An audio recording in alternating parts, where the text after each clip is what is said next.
Meet the Experts. I'm your host, Bruce Hurwitz of Hurwitz Strategic Staffing. You can find us on the web at hsstaffing.com. I hope you'll consider us for all your staffing, career counseling, and speech writing needs.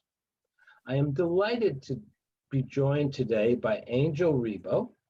We will be discussing how to reinvent yourself, pivoting in a crisis.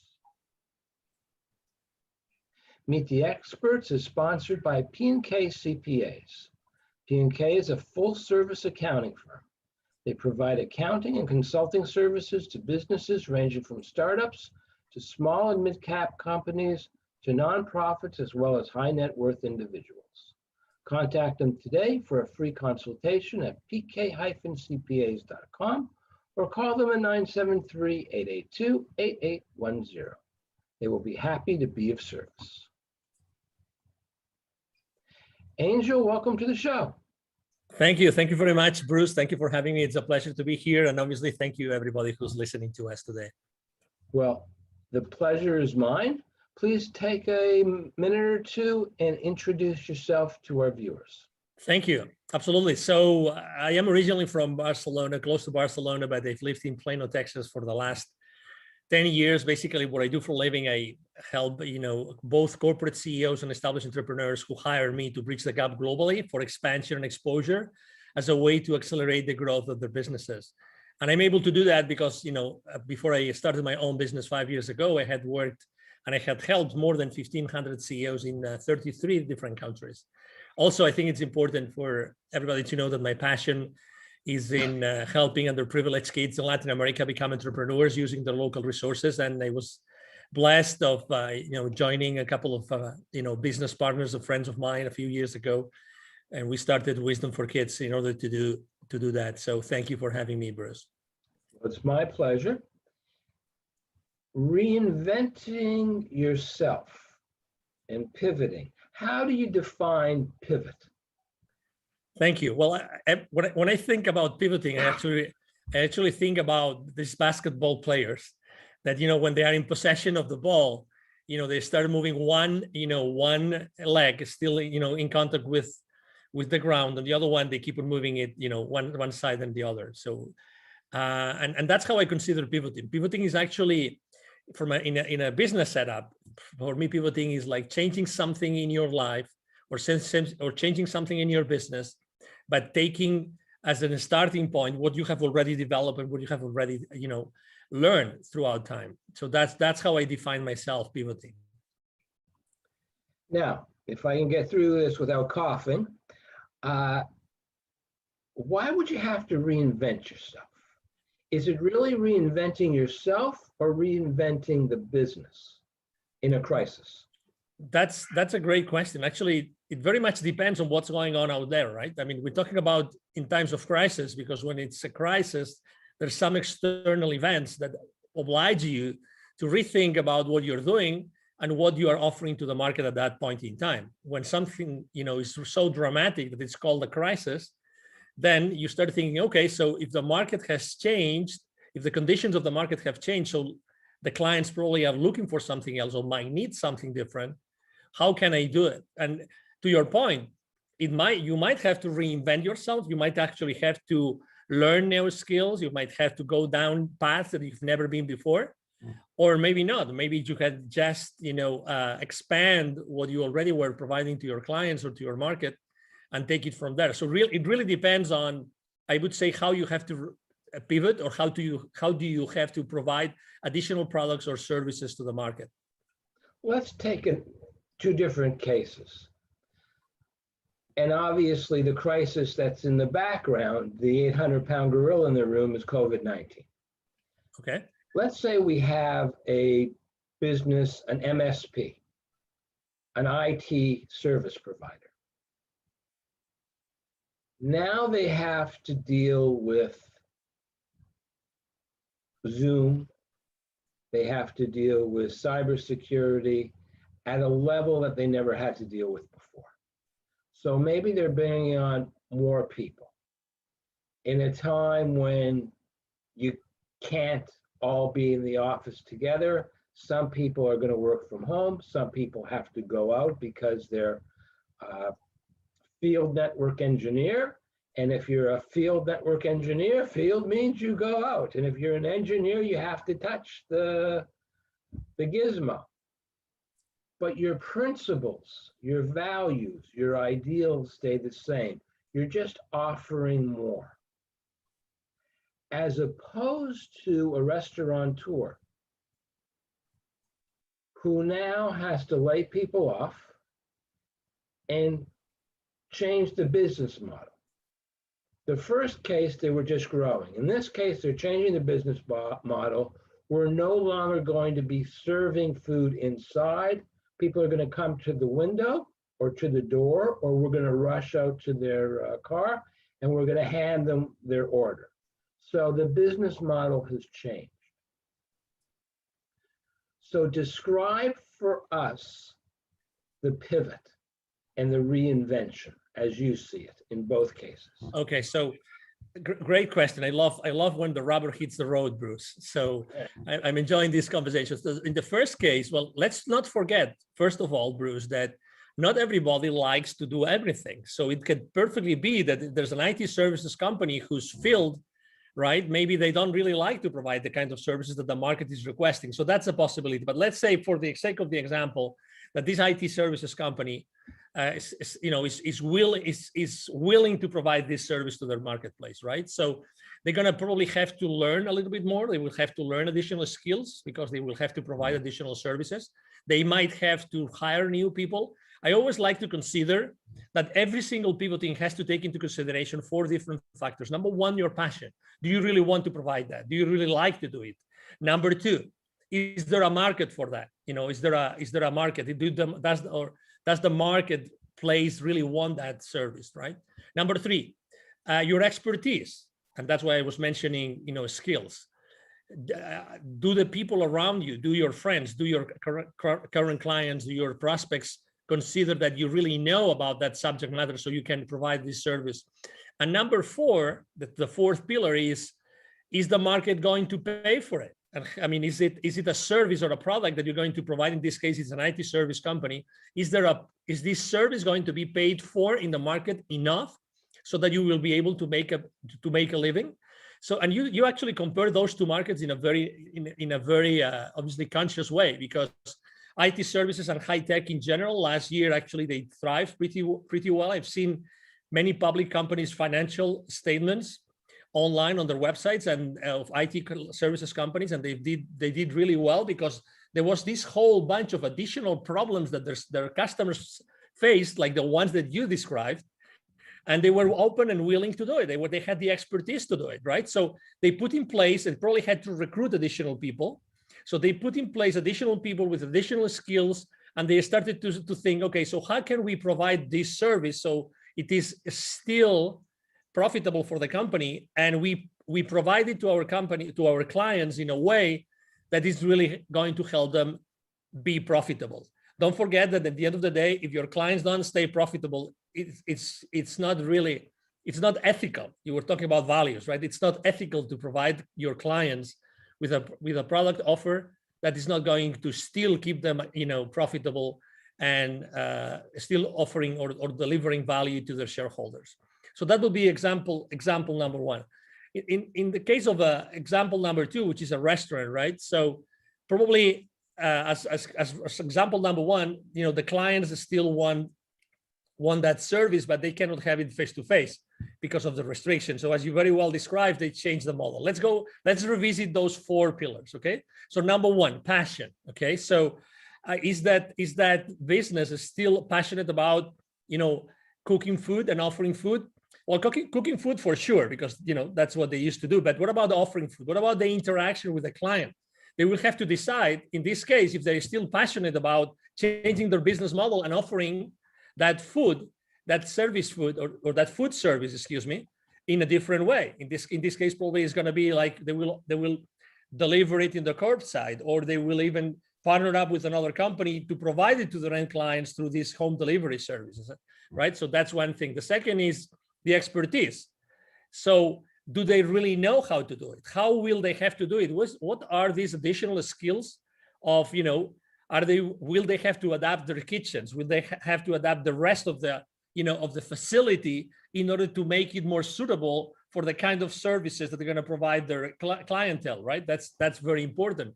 Number four, is there a market for this? Obviously, I think that we all keep on eating, right? We all keep on eating, and I think that we all still have disposable income in general. The clients of the restaurant industry, we all have disposable income, and we still want to, hey, today I don't feel really like, cooking, or I don't really feel like spending so much time in the kitchen. Why not buying somewhere else? Why not? Maybe we can go to that restaurant face to face. We cannot sit, on a table, but we can still, grab something, or we can have some of those intermediary companies to buy that from us, and we can have it. And number four, it's the market. Is the market going to pay for it? Definitely. I think that we have seen over and over again since last year that everybody was willing to pay this additional amount of dollars, whatever percentage it was, in order to have this amazing food, those delicacies that they would love to eat on site, to still have them delivered to the place. So those would be kind of how would I approach, from a pivoting or reinventing perspective, the times of crisis. Thank you. Now I want to talk about two other things. Of course. Basically, longevity. Continuing with food, we've now become used to delivery services. Yeah. I have 3 blocks over there, a very nice diner that I used to go to occasionally. Okay. Haven't been there since February of 2020. All Okay. right. Next week, I get my second Pfizer shot. From what I've heard, I'm not going to be feeling very well next week. Okay. But the week after, I may decide, okay, I now am supposed to be safe. I'll go in and I'll get something to eat. First time eating out. But I've also had the necessities of life delivered. For example, a pastrami sandwich. All right, I can't get a pastrami sandwich at the diner. They don't know what pastrami is. It's not good. I tried. Other things are good, not the pastrami. So there's a kosher deli, and I can get it delivered. It costs a little bit more. But there will come a time when people will say, you know what? Let's go out and eat. Let's not get delivered. There are going to be fewer deliveries. On the other hand, I very much like the idea of the supermarket delivering my food so I don't have to carry a lot of heavy bags. That, for me at least, is going to continue indefinitely. You're providing services based on a crisis, and once the crisis is over, how do you keep your clients utilizing those services? Because those services are going to remind you of the crisis, which you want to forget. I think that, well, number one, there's uncertainty, right? We're talking about uncertainty in the marketplace. So I think that we still don't know for how long, let's say, these business models have to be in place. For how long, or are those business models going to be in place, or those different ways to provide services and products to their clients? I think that we still don't know. So maybe the question is, I think that, and I'm going to relate to what typically happens when someone is launching a startup, some entrepreneur is starting their own business. I think that the most important thing is always being in touch with the market. There's something called like the minimum viable product. You probably, or service, you're obviously familiar with that. I think that being in touch with your client, consistently with your client, is going to give you the answer to what you just asked me. I think that really knowing what people are going to be comfortable in the future is going to be key. What I would personally do, and I would suggest probably my clients to do, is, hey, how are you keeping in touch with your client right now? Do you really know exactly the demographics of your client? Do you know where they are located? Do you know what kinds of services? Probably, if they have some system in place, some point of sale system in place, they will probably know who is typically buying what. And that's what's called like market intelligence, right? They already know their customer base, what are their habits of what they're buying or where they're eating, how they're doing it, how often, on which time frames, right? So all that market intelligence, the customer base intelligence, if you are a company that really cares about being in touch and knowing exactly what the market is asking for, I think that you will be able to really surf that wave. So obviously you have to plan. You have a business and you have to plan.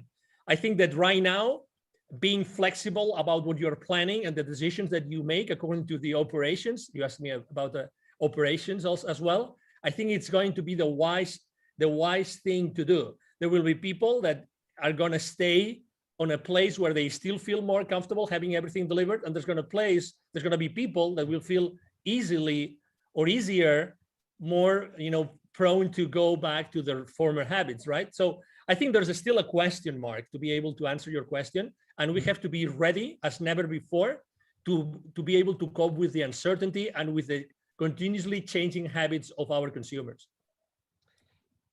That's excellent regarding services, but let's talk about products, and there's only one product that I can think of. 2 feet away from me, maybe 3.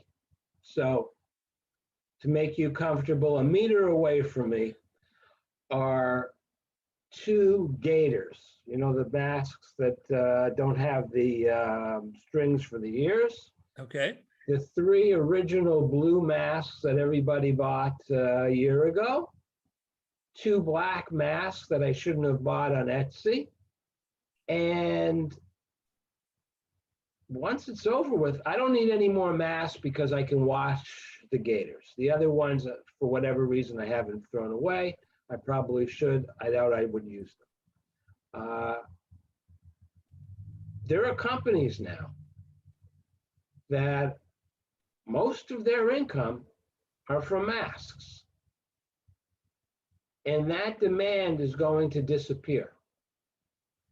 So how do they pivot with their inventory, with their machinery, to something new? Because people are not going to want to wear masks forever. I agree. So we're talking about people are not going to wear masks forever, and probably they already feel comfortable with a specific kind of mask more than any others, right? So there will be a lot of, let's say, free use masks in the market. So that's in itself, it can be also an opportunity, but let's skip that. So number one. Well, no, I got to stop you. No one in their right mind is going to use a used mask. Yeah. No. Only yes, but somebody else's, no. No, but we're just thinking about the recycling part of the disposing. Yeah. Misunderstood. Thank you. No. It's all good. For the sake of the exercise, is a great conversation. So they have, number one, don't forget that these companies are having an income right now because they have clients. So even if it's a product as opposed to a service, these guys already have some clients, and they're supposed to know exactly what the clients need today and what they're going to need in the future. They have established already some business relationships, and there's some loyalty from those clients towards those vendors, in this case, ourselves, right? So I think that it would be wise if they started to think what, according to their experience and according to that relationship, if they start to talk to their clients and know, okay, so whenever this, I don't know if to call it wave or bubble, goes away, or you don't need as many as before, what do you think that we could provide you with? We think we understand your business, but what do you think you're gonna need? Again, and there's, as you know, probably not everybody has an inventory. A lot of people are just brokers or intermediaries, right? So it depends really on what your business model is. But what I would be doing is, okay, so if I've been able to provide you with this kind of product, okay, what about Mr. Customer? What about this other product that is related, that maybe I can use similar ways for manufacturing it, but it still can provide it still can provide a service. I remember in the beginning of this crisis, we talk about masks today, but we could talk about probably like gels, and many other things that are a lot of different companies, even automotive industry, started to as you remember, manufacturing different products, right, in order to use their spare production capabilities to fulfill the market needs, right? So I think it's gonna be the exact same thing, but the difference is that you made an statement, which is we're not going to need as many masks in the future. So I think that this is a lower level of uncertainty compared to what we said before. So I think that you can plan for a downtrend in the market of a specific product, and you can start thinking about, okay, so my production facility, in case it's my own production facility, how can I repurpose it so that I can try to have the same clients use a different product that can be of service to them moving forward, right? And that's why I think that as far as you really own the relationship with your clients and with your market, you are really in a very good position to pivot and to offer and to manufacture other products that can be of service. The only thing, I'm not trying to be funny here, but I have been able to think of is what else comes with a cloth and a string. And the only thing I could think of were parachutes and bibs. And two more divergent products I can't imagine. Mm-hmm. And I'm not sure that you would want to be in a plane and jump out of the plane knowing that your parachute was manufactured by the company that manufactured the bib that your child wears. All right, but maybe. I agree. As you know, it's a matter of certification, right? You will have to you will have to plan. You will have to have a business plan in place, and you will have to decide if all these additional, things that you have to do in order to be certified to serve, a similar kind of audience with a completely different product. I mean, again, it's a matter of what are the habits, what are the consumption habits of that market that you already have in place, of those clients that you already have in place. But to your point, I mean, nobody will allow you to sell another product unless it's gone through all the different, due diligence or the due diligence process that is necessary. But I think that there has been a lot of creativity and a lot of innovation in the market for the last 12 to 14 months due to the need to serve a different market or a market with different needs. And I think that has really been a very good thing. And I think that entrepreneurs and companies in general, they have learned so much about, the theory of constraints, things like what are the constraints in my business? How every single, business decision impacts the profitability of the company. These kind of things, I think that all those conversations have taken place. They have not taken place in many corporations, but they were a need last year. And I think that has obliged a lot of companies to decide what route to take in many different directions. And I think that all this, thoughtful processes and all those, brainstorming sessions that happened throughout the last year are going to make the companies much more profitable moving forward. I think that business owners and CEOs have become much more conscious of how every single decision impacts and has a consequence on the business profits.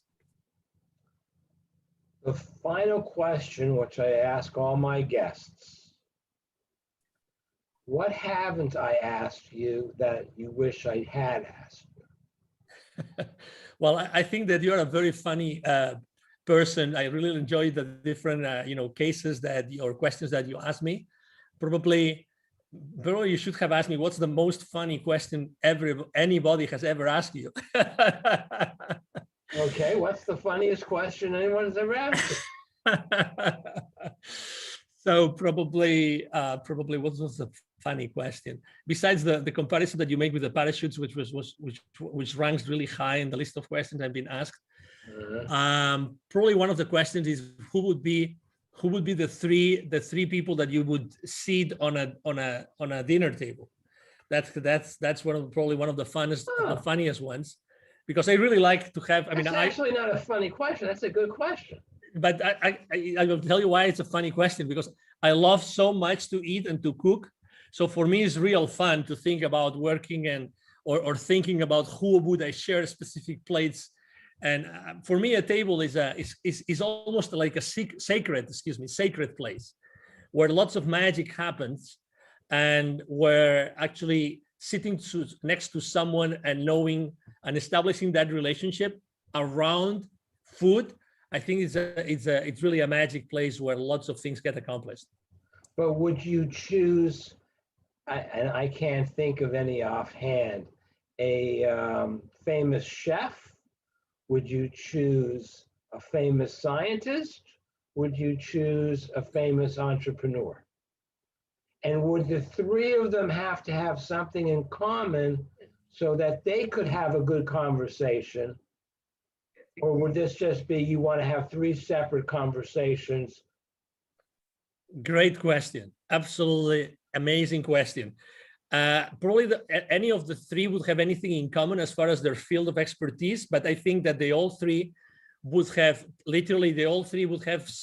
such a generic wisdom and background that would allow them to have a conversation among us four. That's what I think. So it wouldn't probably be a chef. I really know a very good chef that has had many Michelin forks in Europe, back in Europe, many restaurants, very. But I actually would, let me answer the question if I may. So the first person I would have on the table would be myself 7 lifetimes ago. I apparently was a Knight Templar, a Templar Knight. A Templar Knight, excuse me, I said it the other way around. That's one person, that would be myself. No, actually, they're called the Knights Templar. Okay. You had it right the first time. Oh, okay. Thank you for correcting me. So you're protecting the Holy Grail. You've got your sword. Exactly. That's one, and it's myself. So I would love to talk to myself. 7 lifetimes ago. The other person would be whoever is running the show in the world. Whoever that person or group of person. Maybe one of them. I would love to have that whoever that is. Sitting next to me. I would love to be one part of the conversation. And the third one would be Jesus, and maybe not for the obvious reasons, but the reason for me would be because I think that typically the history books are written by the ones that won the wars. So I would love to have firsthand access to Jesus, so I could really have those tough conversations about, did you really write that? Did you really say that? Did you really do that? I would love to have that conversation. And I think that these three individuals all together could have a very, very nice conversation. What do you think, Bruce? I think that it would be nice up until the end, what you said about Jesus, because I am assuming, and then you shouldn't make assumptions, that you are a nice Catholic boy. And that what happens when you ask Jesus, did you really say, did you really do, did this really happen? And he says to you, no. Then that would impact you on a very deep level. So sometimes it's best not to know. I found, it's very disappointing. We'll end on this. Churchill was supposed to have said to, he was stopped by a woman at a party, a lady, and she said to him, Winston, you are drunk. And he said, Madam, you are ugly. The difference between us is tomorrow morning I will not be drunk. And then it was whether or not he continued the reason that you're laughing. But according to one of his biographers, it never happened. I want that to have happened because it's a great story. But enough. We've really got an off topic. And before I let you go, I want to thank you again. And please tell our viewers how they can best get in touch. Absolutely. So thank you. My name is Angel Ribo. Last name is Ribo, spelled like R-I-B as in boy, O. My brand is the CEO Confidant, THECEO-CONFIDANT.com, the CEOConfidant.com, and you can go there. That's my website. And the easiest way to reach out to me is actually through my email.